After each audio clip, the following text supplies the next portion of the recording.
Saludos cordiales con todos. Mi nombre es Carlos Antonio Ballesteros Valdés, estudiante de la Escuela Profesional de Biología de la Facultad de Ciencias Biológicas en la Universidad Ricardo Palma. En esta oportunidad voy a desarrollar la presentación en video de nuestra práctica de fisiología animal correspondiente al producto número 3, cuyo tema asignado es el ejercicio 1, actividad número 3, titulada Simulación de la presión osmótica. En esta descripción general, el simulador explica que la membrana plasmática posee una composición molecular que le permite controlar el paso de sustancias entre el medio extracelular y el interior de la célula. Debido a esta característica, se considera una membrana selectivamente permeable, ya que permite el ingreso de nutrientes y de cantidades adecuadas de ciertos iones mientras restringe el paso de otras sustancias. Gracias a este mecanismo, la célula conserva los componentes necesarios para su funcionamiento y elimina los productos de desecho del metabolismo, contribuyendo así al mantenimiento de la homeostasis del organismo. El simulador también indica que el transporte a través de la membrana ocurre mediante dos mecanismos generales, el transporte pasivo y el transporte activo. En el transporte pasivo, las sustancias se desplazan debido a diferencias de concentración o de presión entre ambos lados de la membrana, sin requerir gasto energético. Por el contrario, el transporte activo necesita energía en forma de ATP para movilizar determinadas sustancias. Dentro del transporte pasivo se destacan dos procesos principales, la difusión y la filtración. A su vez, la difusión puede ocurrir como difusión simple, cuando las moléculas atraviesan directamente la membrana, o como difusión facilitada, cuando requieren la participación de proteínas transportadoras presentes en la membrana. La figura 1.1 resume visualmente los principales mecanismos de transporte pasivo descritos anteriormente. En la primera ilustración se observa la difusión simple, donde las moléculas liposolubles atraviesan directamente la bicapa lipídica, siguiendo su gradiente de concentración sin necesidad de proteínas de la membrana. La segunda imagen representa la difusión facilitada, mediada por proteínas transportadoras. En este caso, las moléculas que no pueden atravesar fácilmente la membrana utilizan proteínas específicas que facilitan su paso. Aunque intervienen estas proteínas, el proceso continúa siendo pasivo, porque las sustancias siguen desplazándose a favor de su gradiente de concentración. La tercera ilustración muestra la difusión facilitada, mediante canales en las que determinadas moléculas atraviesan la membrana por proteínas que forman poros selectivos. Finalmente, la cuarta imagen corresponde a la ósmosis. Aquí se observa el movimiento de las moléculas de agua a través de canales especializados llamados acuaporinas. Este proceso será el fundamento de la actividad experimental que se desarrollará posteriormente. El simulador continúa indicando que tanto la difusión simple como la difusión facilitada ocurren siguiendo el gradiente de concentración. Es decir, las sustancias se desplazan desde una región donde su concentración es mayor hacia otra donde es menor.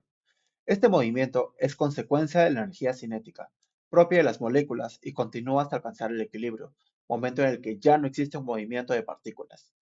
Posteriormente se explica que la ósmosis constituye un caso particular de difusión, en el cual el agua se desplaza siguiendo su gradiente de concentración en respuesta a diferencias en la concentración de solutos a ambos lados de una membrana.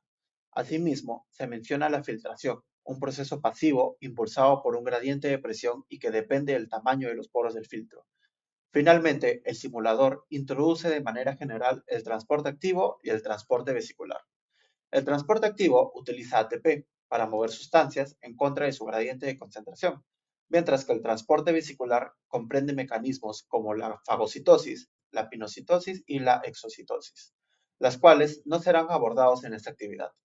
Con estos conceptos concluye la introducción y se establecen las bases para comprender la simulación de la presión osmótica, que se desarrollará en las etapas del ejercicio. Habiendo finalizado la lectura del overview, vamos a pasar a la pestaña de objetivos. Como podemos observar en la pantalla, el programa nos plantea cuatro metas claras que debemos alcanzar al finalizar esta práctica. El primer objetivo es explicar cómo la ósmosis es un tipo especial de difusión. El segundo objetivo es comprender que la ósmosis es un proceso pasivo que depende del gradiente de concentración del agua. Siguiendo con el tercer objetivo, es explicar cómo la tonicidad de una solución se relaciona con los cambios en el volumen celular, es decir, entender por qué una célula puede hincharse o encogerse dependiendo del medio en el que se encuentre.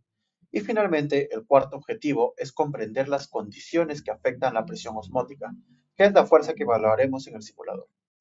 Ahora avanzamos a la pestaña de introducción. En estas primeras páginas, el simulador hace un breve repaso de los conceptos de ósmosis y gradientes de concentración que ya fundamentamos. Sin embargo, añade un detalle técnico muy importante.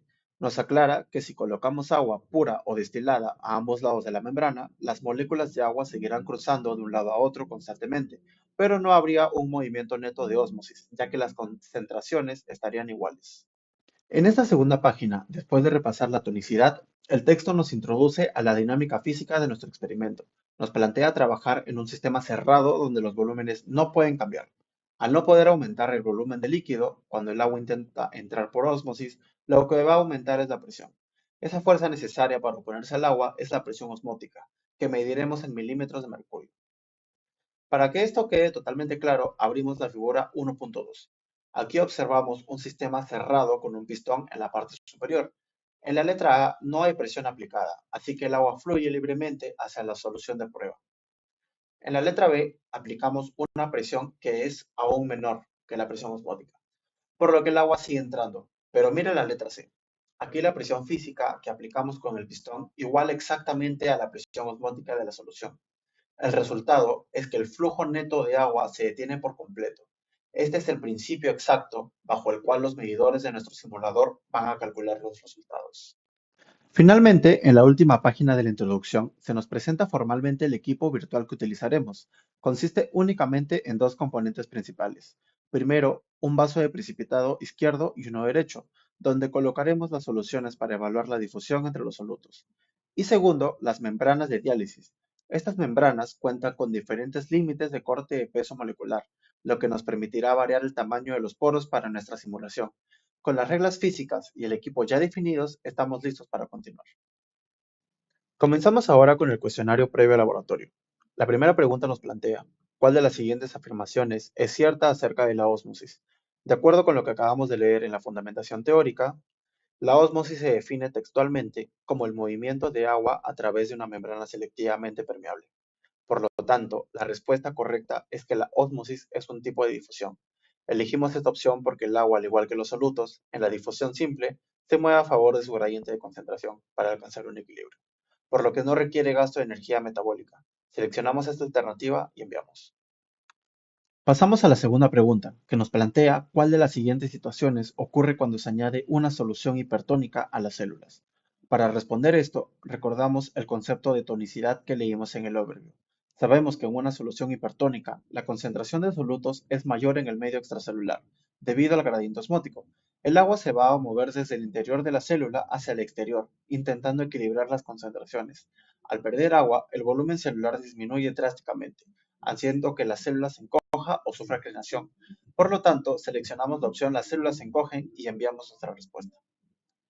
Continuamos con la pregunta número 3, que nos interroga sobre cuál es la variable que afecta la presión osmótica.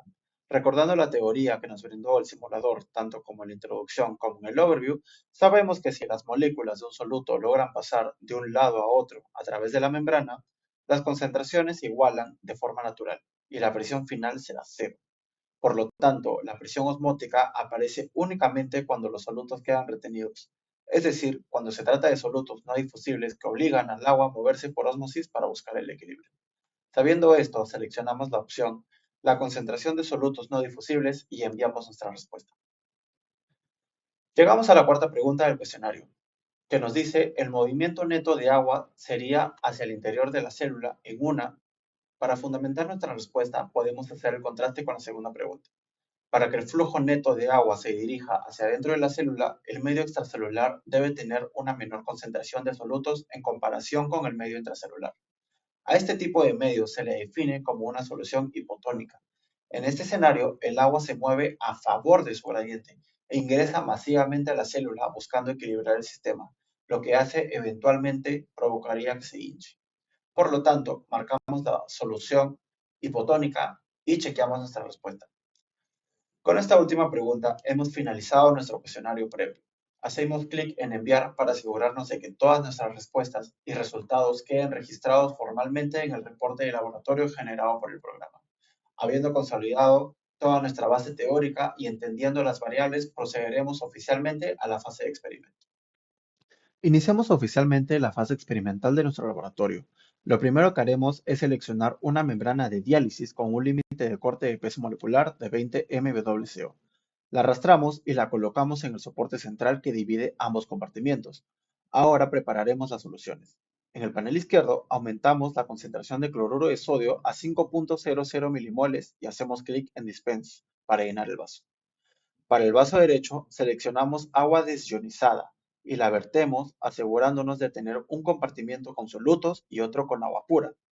Verificamos que nuestro temporizador marque los 60 minutos por defecto y hacemos clic en Start para iniciar la corrida. Al descender las compuertas, las soluciones entran en contacto con la membrana. Al finalizar el tiempo, el simulador nos arroja una alerta clave. El cloruro de sodio no alcanzó el equilibrio, pero el movimiento neto de agua se ha detenido. Si analizamos los datos recolectados en pantalla, vemos que el vaso izquierdo generó una presión osmótica de 170 milímetros de mercurio, mientras que el lado derecho se quedó en cero. Asimismo, las concentraciones no variaron. El lado izquierdo mantuvo sus 5 milimoles de cloruro de sodio y el derecho continuó en cero. Fisiológicamente, esto se explica porque los poros de la membrana de 20 mWco son demasiado pequeños para permitir el paso de los iones de sodio y cloruro, convirtiéndolos en solutos no difusibles. Al quedar retenidos en el vaso izquierdo, se establece un gradiente osmótico estricto. El agua pura del lado derecho intenta cruzar por ósmosis hacia el lado izquierdo para diluirlos, pero como los vasos están sellados y el volumen no puede aumentar, el empuje del agua genera una fuerza física contrapuesta. Esta fuerza es la presión osmótica de 170 milímetros de mercurio que logramos registrar, la cual contrarresta perfectamente el gradiente y se detiene el flujo neto de agua. Aceptamos la alerta y hacemos clic en Record Data para guardar formalmente estos primeros resultados en nuestra tabla de registro. Para iniciar la segunda parte del experimento, primero preparamos el simulador limpiando ambos compartimientos con el botón Flush y manteniendo la membrana de 20 mWco.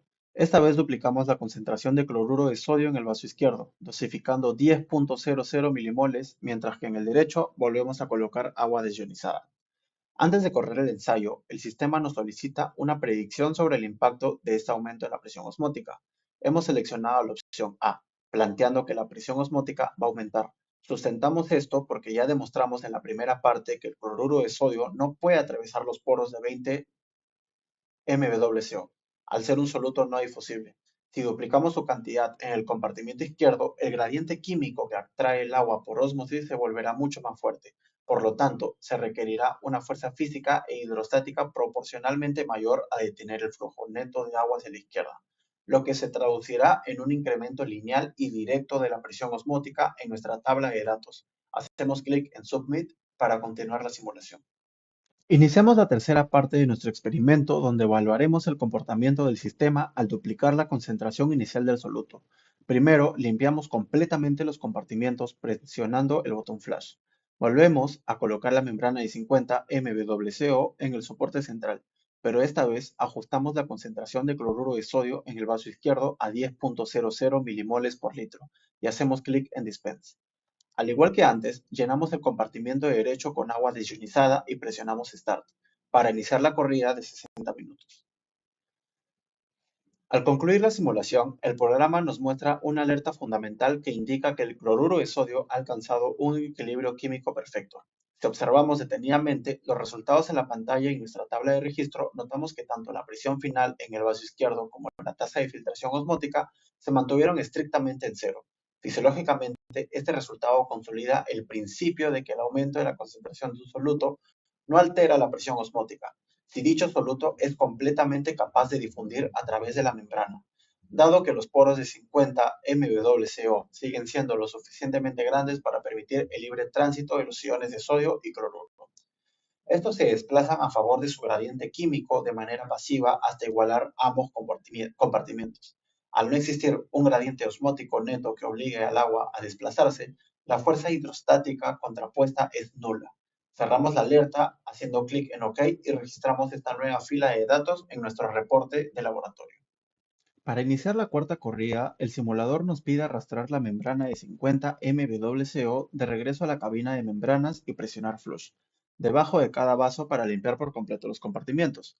Justo en este punto de la preparación, el programa nos interrumpe con una pregunta de reflexión sobre por qué la presión se mantuvo en cero en el ensayo anterior. Para resolverla, seleccionamos la opción B, que indica que el sodio es capaz de difundirse a través de los poros.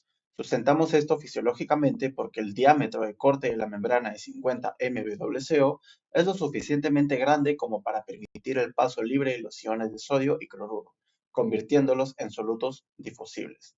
Al no quedar retenidos en un solo compartimiento, las partículas difunden de manera pasiva a favor de su gradiente hasta equilibrar sus concentraciones en ambos lados. Al no haber un soluto atrapado, el gradiente osmótico se anula, impidiendo el movimiento neto de agua y bloqueando cualquier cambio de presión en el sistema. Tras validar la respuesta con Check Answer, procedemos con el paso 17. Aumentamos la concentración de glucosa a 8.00 milimoles en el vaso izquierdo y presionamos Dispense. En el vaso derecho agregamos agua desionizada y también hacemos clic en Dispense. Fisiológicamente, realizamos este ensayo para evaluar si la glucosa, que tiene un peso mayor molecular, podrá o no atravesar los poros de 100 mWco. Para comprobarlo, presionamos Start. Para iniciar el temporizador de 60 minutos y una vez finalizado el tiempo, hacemos clic en Record Data para almacenar los resultados en nuestra tabla. Iniciamos la quinta parte de nuestro experimento, donde realizaremos una prueba fundamental para entender el equilibrio dinámico. Primero, limpiamos los vasos con el botón flush y mantenemos la membrana de 100 mWco. En esta corrida añadiremos 8 milimoles de glucosa en el compartimento izquierdo, pero a diferencia de los ensayos anteriores, también dosificamos 8 milimoles de glucosa en el compartimento derecho. Al presionar Start, observamos que el simulador nos arroja una notificación inmediata. No hay difusión neta de solutos ni de agua. Al revisar los resultados, confirmamos que la presión de ambos vasos se mantiene en 0 milímetros de mercurio y la tasa de difusión es absolutamente nula. Fisiológicamente, este escenario representa un estado de equilibrio isotónico. Al tener la misma concentración de solutos en ambos lados de la membrana, el gradiente de concentración es inexistente. Sin un gradiente que impulse el movimiento, no hay difusión neta de glucosa ni una fuerza osmótica que obliga al agua a desplazarse hacia algún compartimento. Al no haber flujo neto de solvente, la presión osmótica del sistema es cero. Procederemos a cerrar la alerta y registrar estos datos, de cómo demuestran cómo la igualdad de concentraciones anula la presión osmótica. Para dar inicio a la sexta fase del experimento, el simulador nos indica retirar la membrana de 100 mWco del soporte central, arrastrándola de vuelta a la cabina con las demás membranas y presionar flush debajo de cada vaso para vaciar por completo el sistema. Justo al terminar esta preparación inicial, el programa nos interrumpe con la pregunta de reflexión sobre por qué no hubo un cambio de presión en el ensayo que acabamos de completar. Seleccionamos la opción C, que indica que no hay un movimiento neto de agua debido a que las concentraciones de soluto son las mismas en ambos compartimientos. Sustentamos esto fisiológicamente porque la ósmosis requiere obligatoriamente de un gradiente de concentración de agua para generar una fuerza motriz. En el ensayo anterior, al haber colocado exactamente 8.00 milimoles de glucosa tanto en el compartimiento izquierdo como en el derecho, las concentraciones a ambos lados de la membrana eran idénticas. Al estar en un perfecto equilibrio químico e hidrostático, el flujo de agua hacia ambos lados se da a la misma velocidad, lo que anula cualquier movimiento neto de líquido y provoca que la presión final registrada en la tabla sea de 0 milímetros de mercurio. Validamos nuestra respuesta haciendo clic en Check Answer. Una vez superada la pregunta, procederemos firmemente con el paso 27. Arrastramos la nueva membrana de 200 mWco al soporte central entre los vasos. Ajustamos la concentración de glucosa en el compartimiento izquierdo a 8.00 milimoles y hacemos clic en Dispense. Para el vaso derecho seleccionamos agua desionizada y también presionaremos Dispense. Fisiológicamente, el propósito de este paso es evaluar el comportamiento de glucosa frente a un tamaño de poro aún mayor, de 200 mWco. Recordemos que en la corrida número 4, cuando usamos la membrana de 100 con 8 milimoles de glucosa, el tamaño del poro bloqueó al soluto, generando una presión osmótica activa de 136 milímetros de mercurio. Sin embargo, al abrir los poros de 200 mWco, la membrana se vuelve completamente permeable para las moléculas de glucosa. Al ser un soluto difusible, la glucosa atraviesa libremente los poros por difusión simple, hasta alcanzar el equilibrio dinámico con concentraciones idénticas en ambos vasos. Al igualarse el soluto, el gradiente osmótico desaparece por completo, impidiendo que el agua se desplace de manera neta y provocando que la presión final caiga drásticamente a 0 milímetros de mercurio. Con esto comprobado, presionamos Start para iniciar la corrida y finalmente hacemos clic en Record Data para registrar el cambio en nuestra tabla de resultados.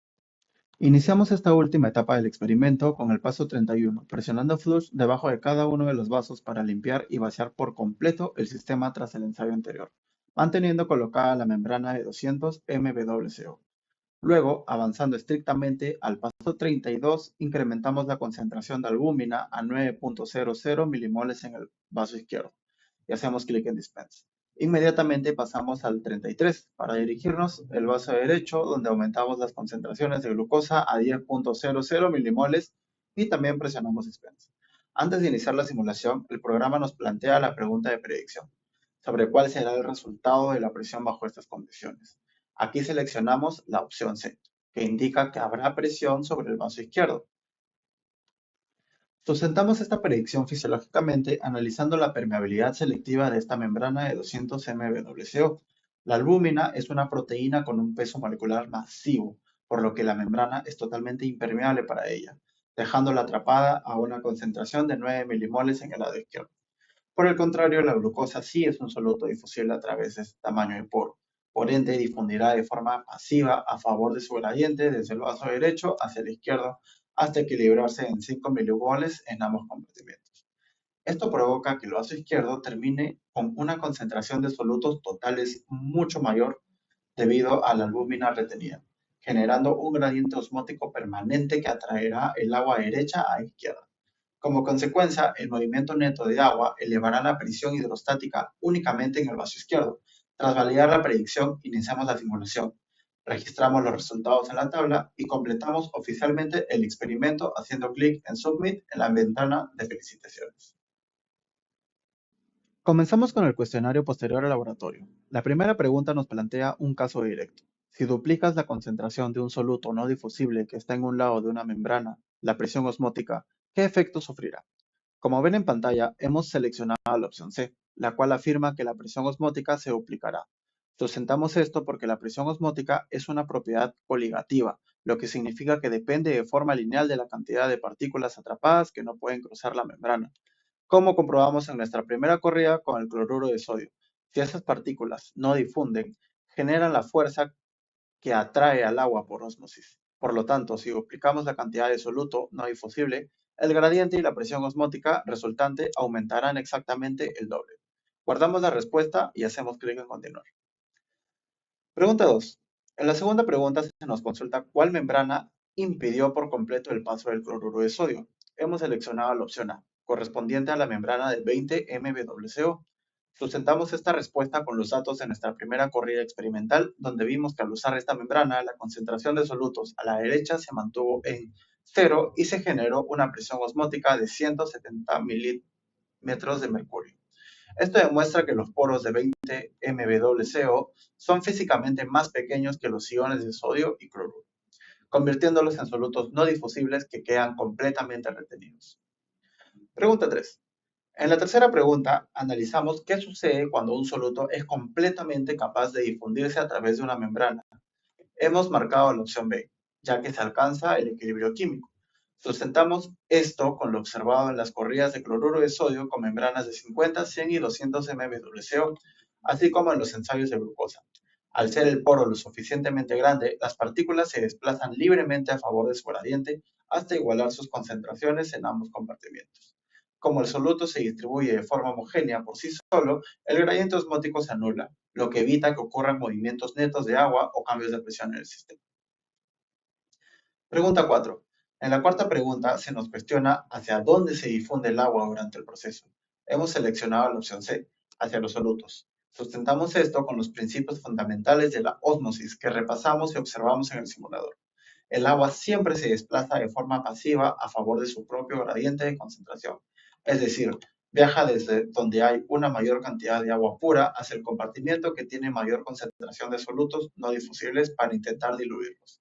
Como es un transporte pasivo, este movimiento se realiza puramente por energía cinética y sin gasto de ATP.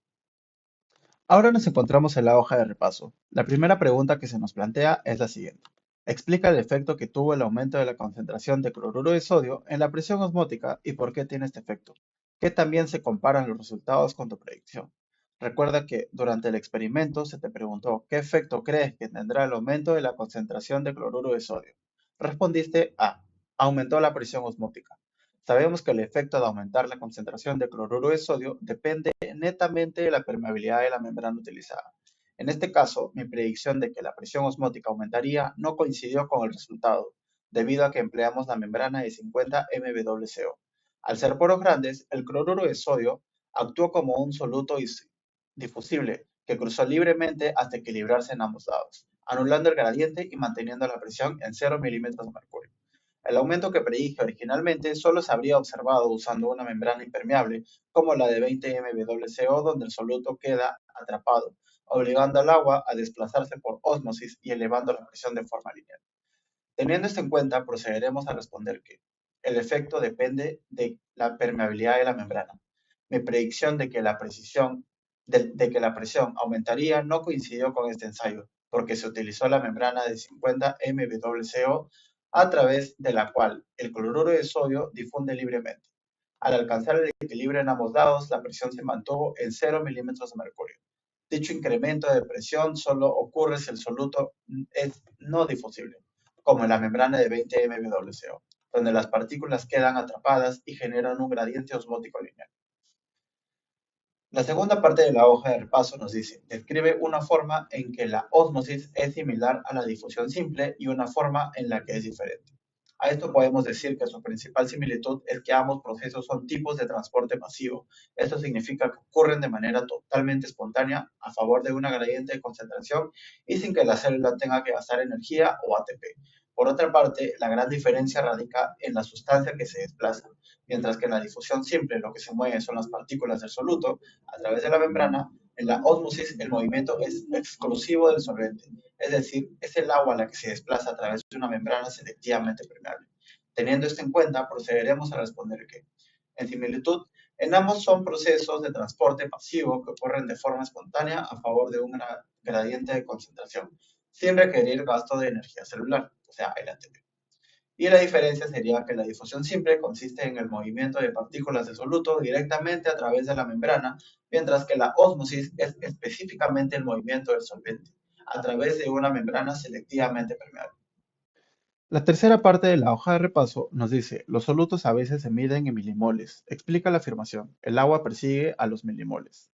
A esto podemos decir que los milimoles son la unidad que mide la concentración total de partículas de soluto que están disueltas en una solución. Cuando estas partículas no pueden cruzar la membrana, disminuyen la proporción de agua libre en ese comportamiento y generan un gradiente osmótico. Como el agua siempre se desplaza de manera pasiva desde el lado con menos solutos hacia el lado donde los solutos están más concentrados para intentar diluirlos, da la impresión física de que el solvente va atrás o persigue a los milimoles acumulados.